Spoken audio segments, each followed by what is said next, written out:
Hi. What I'm going to share today is a very personal and vulnerable healing story from my personal experience of recovering from Botox injury.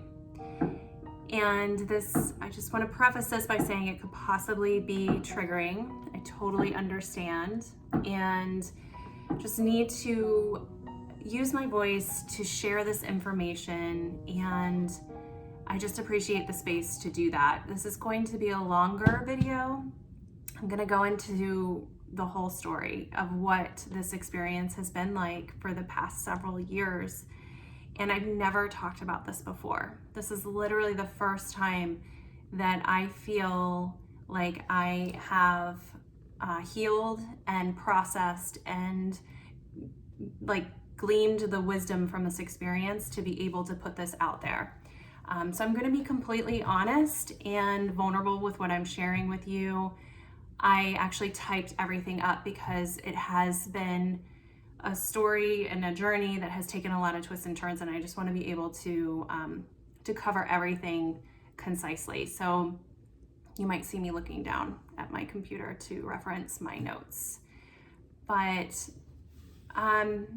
you may have even noticed perhaps that there are times where I'm not,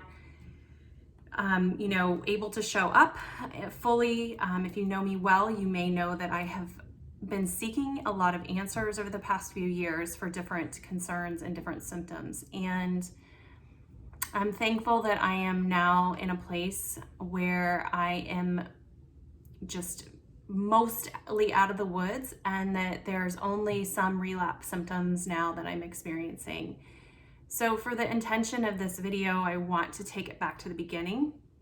I'm going to describe acutely my experience and some of the ongoing effects of that. And really my intention is to shine light and talk about something that does have a real risk associated with it, that it's very hard to find information on.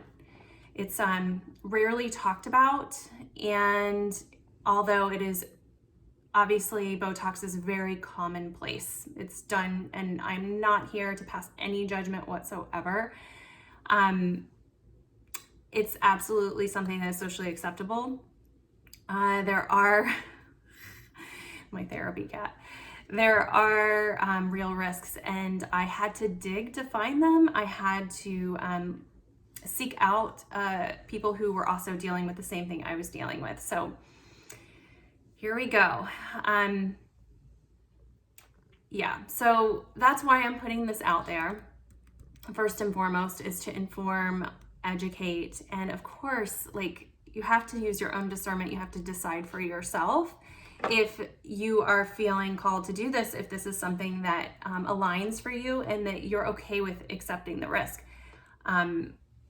So taking it way back, you guys, to 2015. 2015 in the fall, which feels like a long time ago, but it also feels like a blink of an eye. I felt like I needed a boost to my appearance. I was a tired, hard-running mom, and I started to notice that I looked tired more. So I did zero research.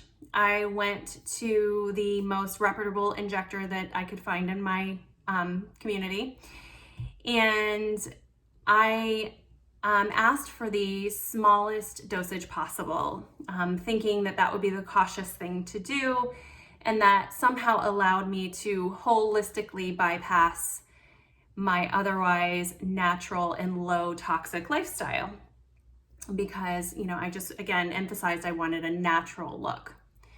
So I was relieved when she explained to me, well, Botox is technically naturally occurring. And, I looked at how many women, well, there were men too, but mostly women, were coming in and out steadily. That, this was a thriving practice, and they looked awesome. They looked healthy. They looked thriving.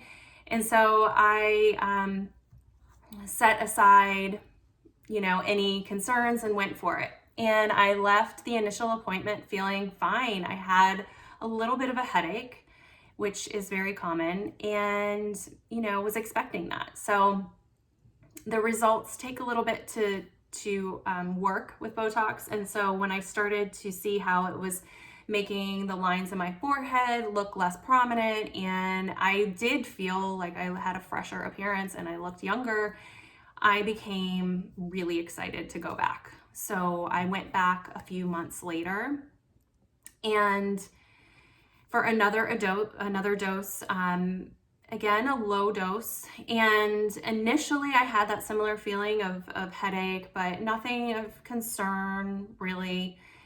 And I believe that it was at this appointment, which was in November of 2015, that I experienced what's known as a spread of the toxin from the injection site. It's also known as latrogenic botulism. So again, the impact for me was not immediate, and that set up the stage for me to not connect the dots. I went back to, my normal life. Everything was fine. And it was not, again, for a couple weeks that I did not have any reaction, like immediate, like concerning reaction. Everything was very mild. At the same time, I had also started a different supplement, and in my mind, I was like rationalizing that perhaps a supplement was what was going to cause the acute illness that I experienced. So it was right before Christmas of 2015, and it was a very acute experience that I had, that I ended up in the emergency room. I had basically was brought to my knees with a full body panic attack that left me with shortness of breath, heart palpitations.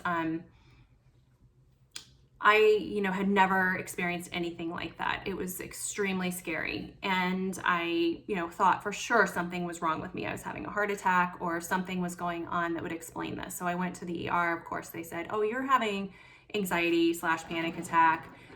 You should follow up with your general doctor and, see what's up with that." So the episode passed with some medication, and I, was like, okay, hopefully that never happens again. That was horrible. Unfortunately, that began the progression of experiencing those episodes frequently. And in fact, I ended up in the emergency room 3 times in total, and was convinced that I was dying. So what those intense panic episodes felt like were full body shaking, almost convulsing. I couldn't control that movement. Again, I had heart palpitations, heart racing, shortness of breath. I also had blurry vision and intense jaw pain that felt like my jaw was going to lock. It felt like I had, a massive headache in the back of my neck, and ringing in my ears was very specific. I was very sensitive to light, sound, anything with any trace of a stimulant to it. Coffee was out of the question. And I did not, obviously know what was going on at this point, but it became very, very concerning because this would happen without warning. It would wake me up in the middle of the night, and it would be like I would gasp for air in the middle of the night. I would have these full-blown panic attacks with the feeling of doom and dying. And that was the symptom that was most prevalent at that point. It was pretty much on repeat there for a few weeks. And I also had a lot of trouble swallowing and eating, and just, a lot of things going on. But again, I signed a waiver. I never questioned specifically the black box warning, which Botox comes with. I never, did research. I think I was just sort of, again, like bypassing that was it. I, just, again, was not something that I had ever heard of happening. And when I told them in the hospital that I had had Botox, they just were like, okay, well, that's not it. It was very difficult for anyone to affirm to me for a very long time that was what I was experiencing. So the symptoms would come on in these episodic ways, and it would kind of create this feeling like I just literally couldn't sit still. I was readjusting my body, trying to get comfortable in my body. And there was electrical like zapping that would happen within my head, and that accompanied with lightheadedness, dizziness, even full-blown vertigo. That actually developed later, but that was all sort of a part of the equation that I was feeling. So I just want to be very clear about the symptoms I'm feeling, because a lot of times we are told that they are other things, and it's important, if this resonates with you and you have those, that you can correlate it back, because I, in fact, did not make this correlation. And this is like humbling for me to admit, to be honest with you. I did not make this correlation until 2017.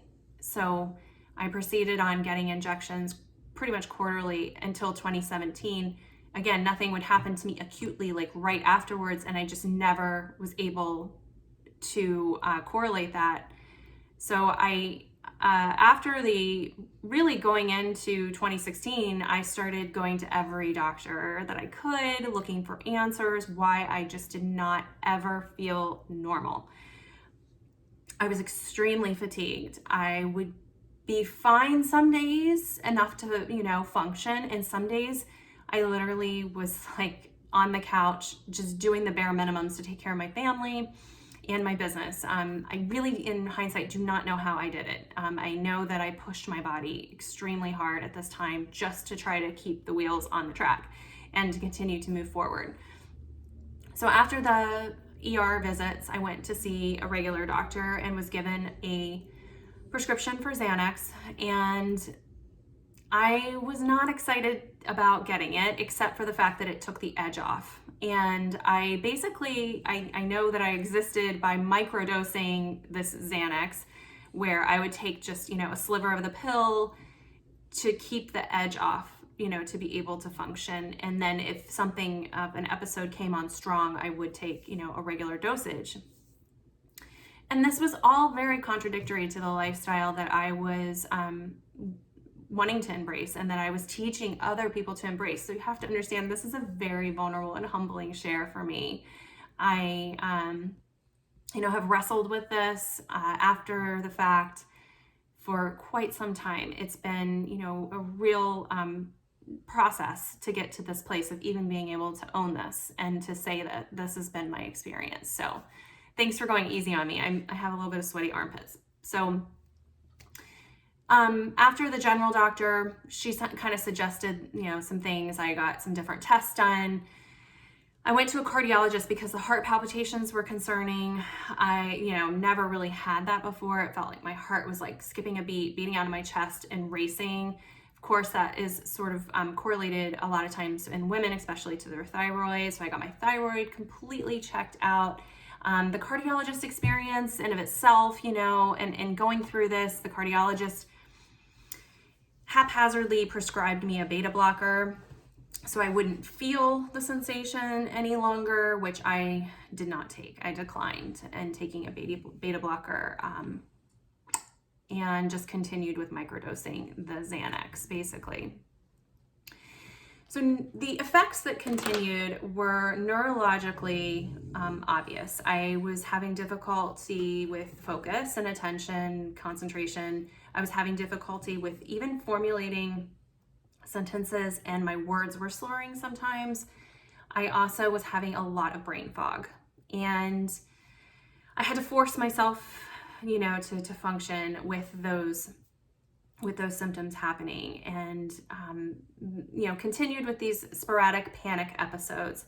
They were exacerbated by travel and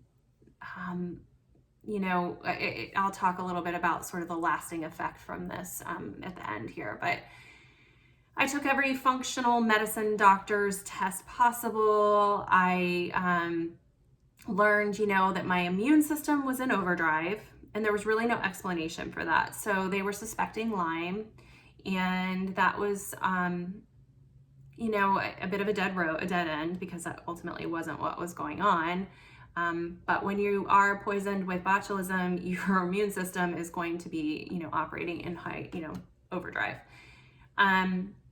The only thing that was really obvious is that my cortisol levels were extremely high, and that there was also causing, a cascade of other hormone disruptions from that. So I landed and I landed on the diagnosis, which I was so desperate for, to understand what was going on, of adrenal fatigue. And I started working with an adrenal fatigue specialist. He was a wonderful man in California. We would do weekly calls, and he would very gently try to introduce different supplements. The thing with the Botox illness is that you are very hypersensitive to much of any supplement. So you had to be very careful. Some things with him gave me some relief, and some things actually caused me to relapse. So I, tried to rebalance my system as best I could working with him. And the thing is that if this affects you, there is really nothing that can be done except treating the symptoms. You have to let your body try to fight it to get back to balance as best it can. And it sometimes will take a lot of time. I started to find some relief in 2018. But the hardest, most life-changing and challenging part of this is that I have developed, and I'm now, again, it's been an interesting experience with being in quarantine, over the past several months. But I developed agoraphobia. So if you aren't familiar with agoraphobia, it is like it's this fear of leaving your house, but the fear is really rooted in leaving the house and being helpless in a situation. So leaving the house and having a panic attack was my biggest fear. And at this point, I had let go of using the Xanax as best I could, because again, I didn't like the way that made me feel overall. I knew that was not really addressing the root of what was going on. I still didn't fully understand the root cause either. So in addition to the agoraphobia and also neurotransmitter issues, this is a poison that is the most dangerous neurotoxin, literally, on the planet. So it is something that affects, a lot of body systems. Your nervous system is 100% affected. And for me, also the issues with neurotransmitter and low-level depression. Those have been the most lasting effects. However, fatigue as well. So this period for the past 5 years has required a tremendous amount of mental fortitude. And the most simplest human interactions can make me feel uncomfortable, make me feel like I'm going to panic. And there have been periods of time where I cannot think straight to be able to, feel productive or feel like I'm functioning. So how I figured this out was in the end of 2017, I was at a chiropractic visit, and he noticed neurological issues going on, actually noticed minor bruising from the injection site, and he mentioned to me that was risky because it was a neurotoxin. And so I still was not 100% certain that was what was going on. Again, it was like I had this block against really, understanding it, but it was enough for me to discontinue it. So, I was not 100% feeling validated until I found an online support group of other people that were going through exactly the same thing, if not much, much worse. And this has all come full circle for me, honestly, recently. And I, have sat with this and, really felt this call to talk about this because, there are risks involved, and it is, of course, something that most of the time does not affect most people. But what I'd like to leave you with today is that there is real risk, and that once it happens, there is nothing that you can do to reverse it. You can only cope with the symptoms, like I said. So I just encourage you, if you're considering doing this or if you're experiencing symptoms, to use your discernment to assess for yourself. Because what I've learned is that this can happen, this spread from the injection site can happen the first time, it can happen the 100th time. And there's no way to tell. And it doesn't matter how experienced or careful the expert, of an expert the injector is. The other very obvious problem here is that it is not detectable in your system. So I would like to save the education on more about botulinum and Botox for another video, but there's no way to detect it in your system. There is such a small amount used that you cannot detect it in your bloodstream. So there is no way to treat it other than the symptoms, and it can very much, in my experience, feel like you've gotten on a ride that you cannot get off.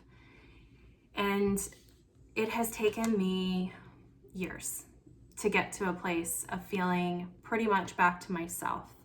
So this is the end of a massive healing cycle and self-learning process for me. It's also, I feel optimistic. It's for sure a beginning of a new positive outlook and on aging naturally and radical self-acceptance, which I believe was a disconnect for me from the beginning, because that is really what I believe and stand for. So I want to just offer this voice to hopefully comfort you, perhaps inform you. Maybe you just find it like, oh, I didn't know that was possible. But here's the thing. I'm finding new ways to embrace this aging process naturally. As we mature in years, there's really so much to be said for having vitality. And, this is a much bigger topic, right? So for me, there's no going back. I will never take the risk again, ever. It's absolutely not worth it for me personally. But if you've made it this far in the video, I just want to say thank you for listening and giving me space to tell this exactly as it went down. And I will be following up, like I said, with more factual information and specifics. But thank you, and I'm sending big love to you wherever you are in your own self-actualizing journey. Thank you.